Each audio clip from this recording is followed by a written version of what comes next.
Bonjour et bienvenue. J'ai déjà abordé sur cette chaîne la réponse au stress de Fawn. Et d'ailleurs, j'avais eu beaucoup de réactions par rapport à cela parce que Fawn, c'est la suradaptation, quelque chose que vous connaissez bien.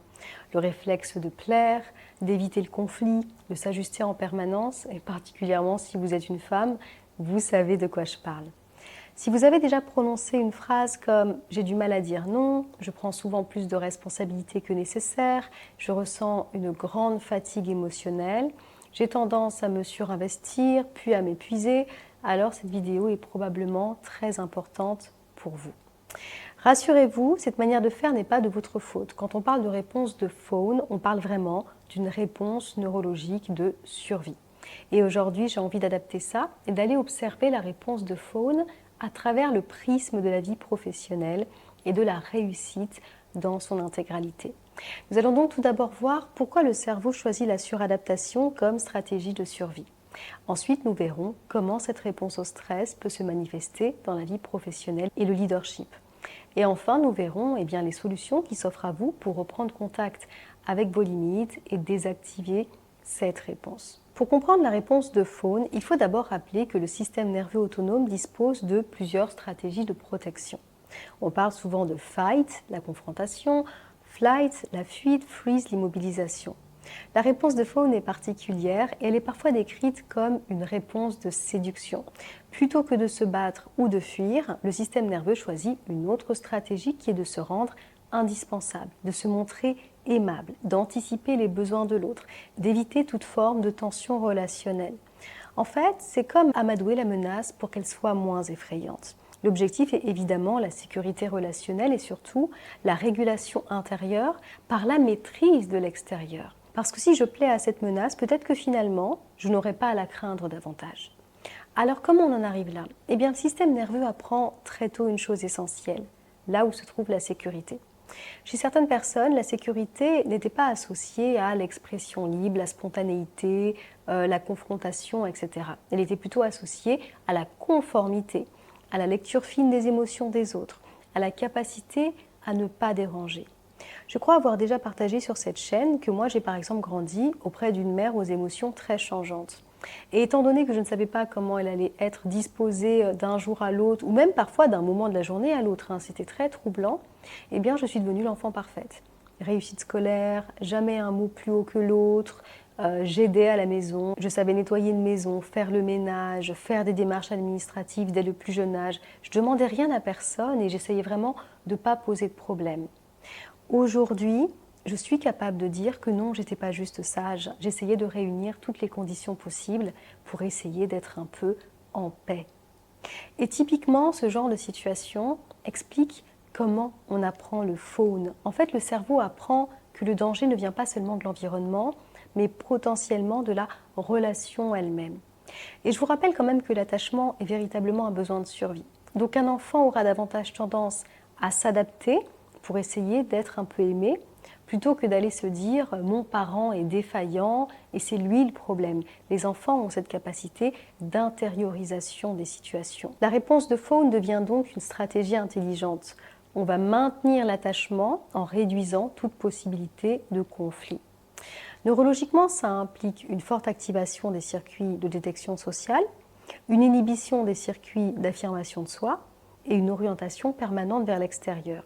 C'est vraiment pas un choix conscient. C'est un programme d'adaptation qui s'est mis en place à un jeune âge et qui, parce qu'il n'a pas été adressé de manière neurosomatique, et aussi que la société aime les enfants sages et les personnes qui ne font pas de vagues et qui vont toujours dans le sens des autres, reste actif à l'âge adulte. Donc on s'imagine bien les conséquences dans la vie personnelle. Faire passer les autres avant soi, se plier en quatre pour que tout le monde soit content, tout organiser, tout prendre en charge, etc. Mais on parle moins des conséquences dans la vie professionnelle, alors que c'est tout aussi important de savoir reconnaître cette réponse.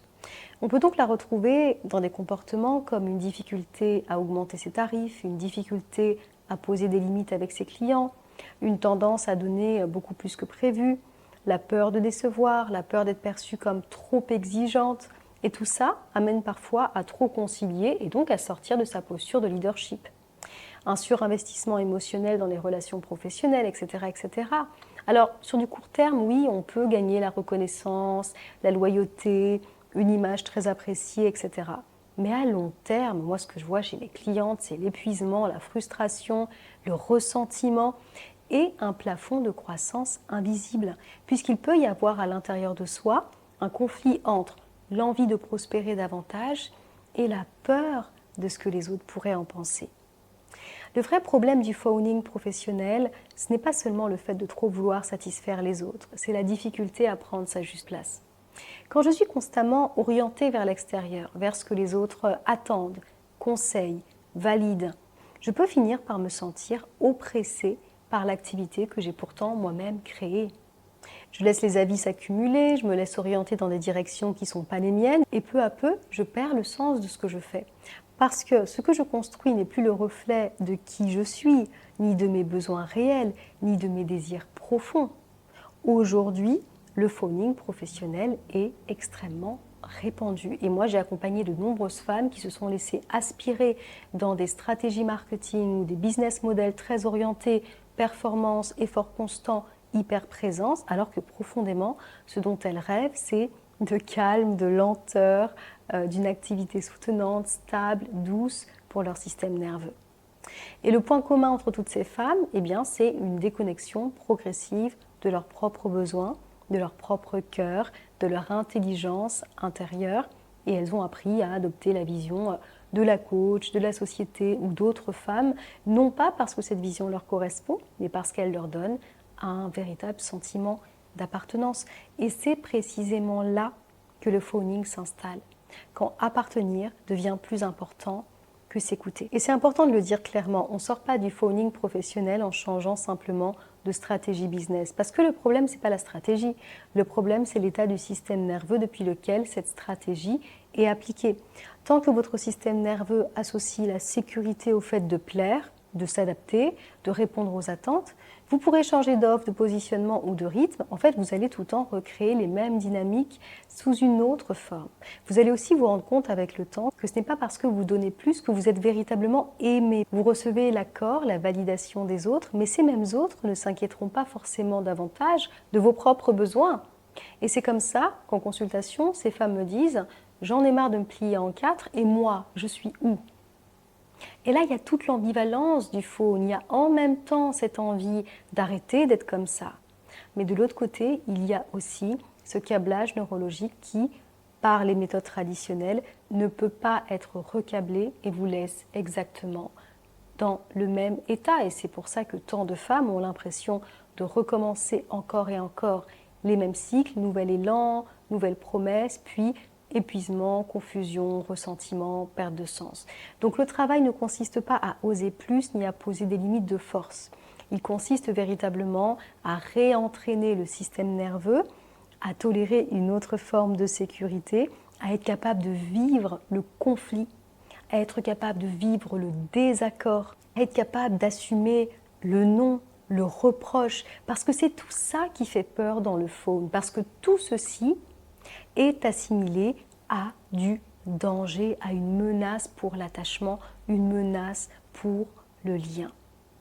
Et c'est précisément ce que permet l'intelligence neurosomatique, de redonner au système nerveux la capacité physiologique de faire face à ces sensations désagréables qui peuvent venir dès lors qu'on ne va pas dans le sens d'une personne, mais surtout aussi la capacité physiologique de ressentir ses besoins et discerner ce qui est juste pour soi, de prendre sa place sans entrer en lutte ni en suradaptation.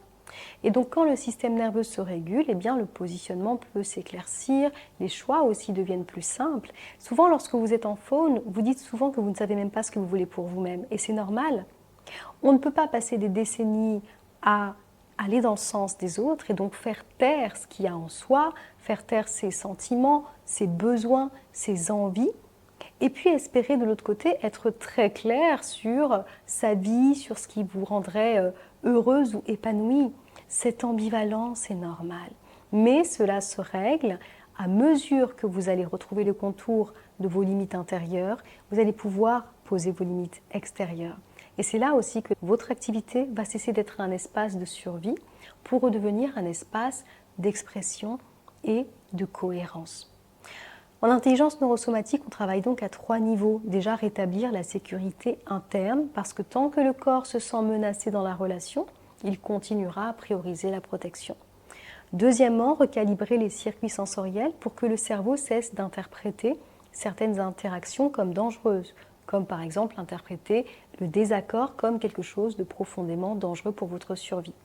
Et troisièmement, réentraîner progressivement la capacité d'affirmation, mais avec le cerveau. Retrouver la conscience du soi, apprendre que la régulation est possible de soi avec soi, et non plus la régulation uniquement de l'extérieur vers soi. Et c'est véritablement la clé pour retrouver des relations saines et une activité professionnelle dans laquelle on existe vraiment.